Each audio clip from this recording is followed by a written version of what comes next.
Welcome to this weekend's project. This weekend, very simple project at hand. It's one that you can tackle on your own. It is the front brake pads on my Lincoln MKZ. So stick around because another simple project at hand and one that you can do.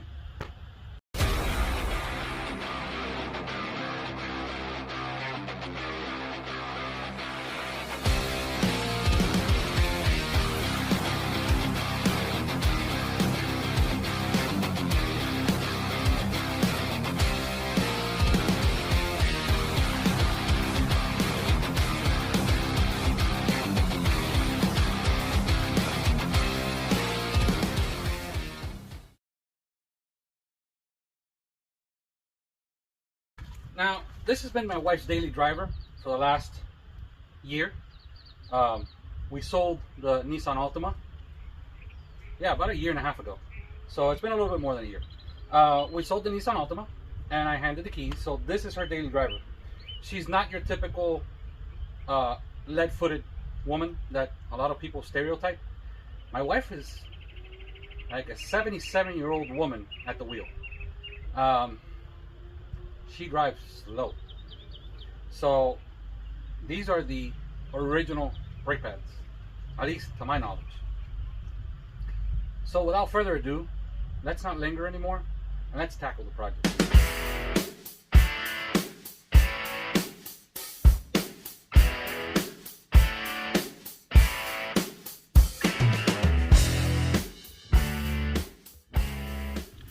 All right, so a quick 101 on brake systems for cars. God knows you've seen this in movies, in commercials, in symbols, and many other applications where you know that this goes behind the wheel, but that's about it, and it goes round and round. But let me explain to those that don't have any know-how so that you understand what you're looking at. So what you see here, that's your brake rotor. Okay, this is your brake caliper. Your caliper has 1 or 2 pistons depending on the size, and they apply pressure on the brake pads. The brake pad is what you see back there, which is also what you see here. Okay,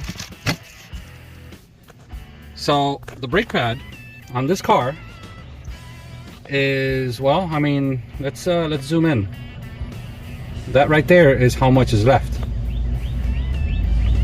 And I mean, it was just about to start touching. And by the way, that right there, that is like a mechanical alarm system for your brakes. Before the rotor is done, let me retract that. Before the brake pad is done and over with, that right there will start grinding on the edge of the rotor, letting you know it is time for new brake pads. There's a couple caps back here that need to be popped off. Okay, there it is. And these caps are meant to protect the bolts behind it. One on top and the other one's down here. You just got to pull on it. It's got some grooves on it, so it's just a matter of pressure. Okay, make sure you put them aside and don't lose them. What I do is, well, I put them inside the box. That way I know they're not going anywhere. You know, the box where the new brake pads came in.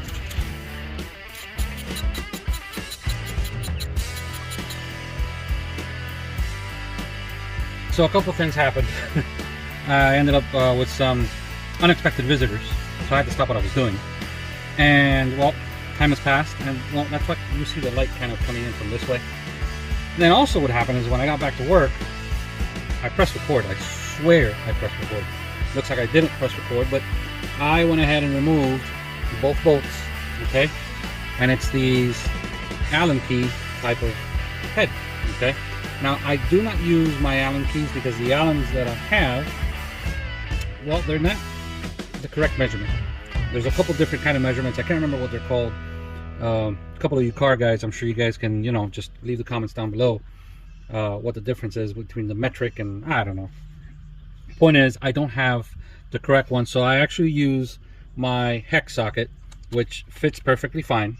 Okay, You guys got to make sure you put a little bit of pressure in it because you don't want it spinning in there and causing a ruckus. I've had this spin on me on different kind of bolts already in the past. Not this one, but yeah, just thought I'd, you know, let you guys know. The next step is to grab some sort of flathead screwdriver, which I had right next to me. I hate when this happens. Here we go. And well, it is to remove the caliper from its place. Now, this, I forgot that this, I'm having major brain farts lately. I don't know if it's age. All right. So that clip pretty much holds this bad boy in place. And now, top and bottom, I know you guys can't see the bottom there too much, but I'm doing exactly the same thing that I was doing up top, just wedging it in here and just, you know, doing that. And just like that, the caliper has been removed. Okay, and now we can see, well, I'm not going to remove them just yet, but you can see how thin those brake pads were. They were beyond dead. So let it rest up here, and let me get the brake caliper tools. All right, boys and girls, this is your disc brake caliper tool set. Now, it doesn't have to be the identical box or the identical set, but this is the caliper tool set that you need in order to retract the caliper. Now, what do I mean by that? As time goes by, this caliper piston pushes this rear brake pad towards your rotor, which squeezes the rotor in between both brake pads, and that is what causes your car to brake. But what happens is, as these brake pads wear down, this piston is further and further and further and further in. The new brake pads, let me open them real quick so you can see, they are brand new and thick. So much so that if I was to put them in there, well, you can't fit the actual rotor. The only way that can happen is by pushing this caliper back in. It needs to go all the way back in this little housing in here.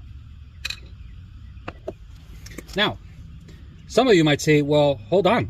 Lucky you, you have a brake caliper kit. I'm not going to go buy a brake caliper kit. It's not like I change my brakes, you know, every 2 months. You are correct. You're not buying it. You're renting it. What, you might ask? Well, your local auto parts stores, O'Reilly's, Advanced Auto Parts, AutoZone, and even Napa. They will rent this tool set for you. In fact, this one started as a rental. And I decided to keep it because I have 5 cars and family, relatives. They also have me do their brakes. So, yeah, I'm going to be using them a lot. And I use these about twice a year, 3 times a year, depending on, you know, how many cars I need to do. But you might ask, well, that's actually not that many times. And you know what? Yeah, I could continue renting rather than having purchased it, but it's here. It's at my fingertips, and it's comfortable for me not to worry to have to go grab a set. But in your case, you only have one vehicle to worry about. Well, you go rent it. You use it. You retract the caliper. Retract the piston, sorry. Finish your brakes, and you go return it and get your money back, and that's it. That's simple. Now, this guy needs to come out. Sometimes they kind of freeze up from the heat.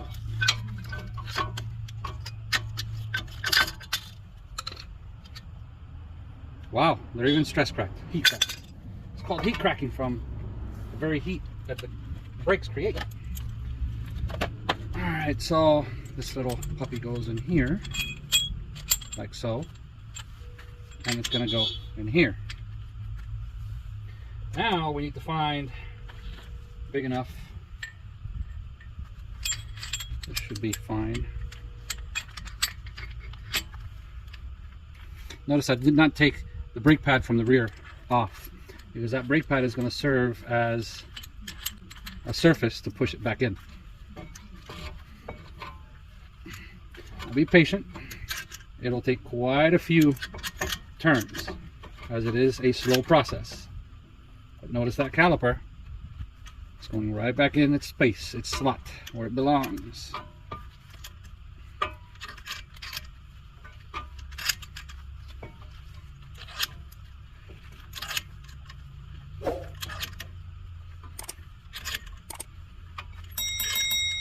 It doesn't really require too much elbow grease. If it requires a lot of elbow grease, something's wrong with your brakes.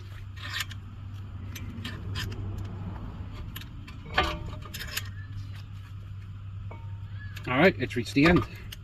I loosen it up, remove it. I'm going to leave it for the driver's side. Now I can go ahead and remove the old rear brake pad. And now I can give you the official comparison. So this is the rear. Look at that difference between the new one and the old one. And then same thing with this one. Check that out. That was done.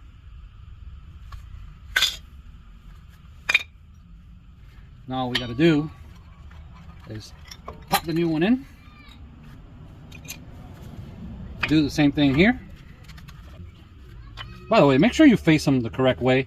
I've seen videos on YouTube where people actually put them incorrectly. Make sure the ceramic portion is towards the inside. All right. Oh, for Pete's sake. There you go.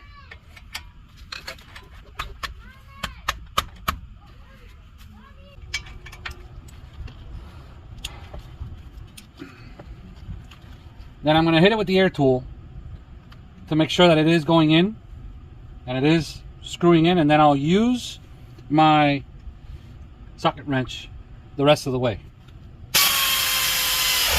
Oh, it's actually right there. Perfect. My thing is I really don't want to strip them.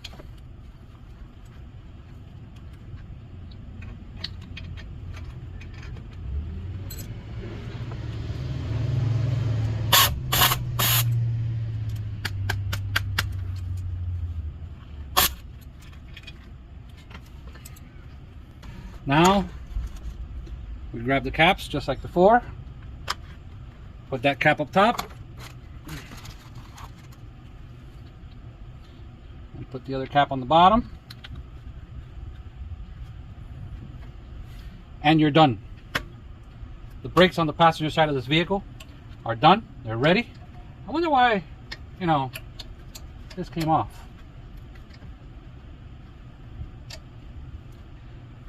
These vehicles nowadays. Yeah, they're not made like they're used to.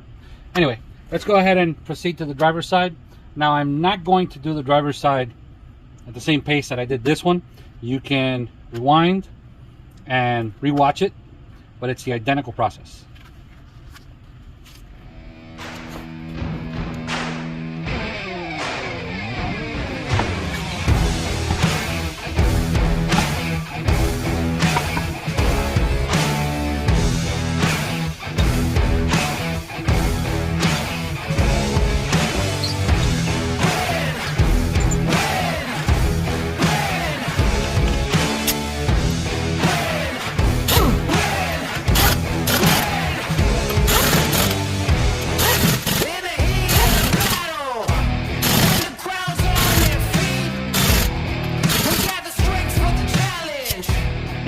I know you guys are wondering why I'm missing one. Well, the story goes, actually there's no story. I bought the car like that. It's always been missing, and you know, 4 is more than 1. So I'm sorry, but in a soccer game, in a hockey game, doesn't 4 beat 1? 4-1, that's a great score. I mean, need I say more?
the fields to the courts where the legends are born. We rise to the test in the early morn.